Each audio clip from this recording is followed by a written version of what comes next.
আমি কইছি যে খামড়াইলে মুখ কিন্তু তোমরা আমি যে জানা গিয়া তদবির করি আমার এলাকা খাম দেও, আমার এলাকা উন্নয়নের বরাদ্দ দেও, জানি আমি ফোন করে কই বাইরে আমার এলাকার বরাদ্দ দেও, আমি নিজে টেহা বানাইতাম না, আমি কোনো দুর্নীতি করি না, তবে অত তার বড় যদি বরাদ্দ না দেও তে খামড়াই দিব। আমার আবার খামড়ানির উদ্দেশ্য আছে। সৎ লোকের যদি একটা দাঁত না থাকে তাই এক খের শত্রু, আরে সৎ লোকের খামর যদি ঠিক মতো না বয় তে খের শত্রু, অসৎ লোকের দাঁতের যন্ত্রণায় তো বাঁচি না। মনে হয় এই এক মাসের ব্যবধানে যদি অত টাকা বাড়তে পারে তাহলে এর মানে বাড়ানি সম্ভব আছে। যদি বুঝতাম আমি অত কথা বলার পরে টাকা বাড়ছে না, বোঝা গেল এরা নাই।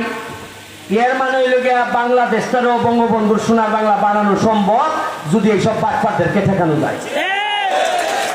আমি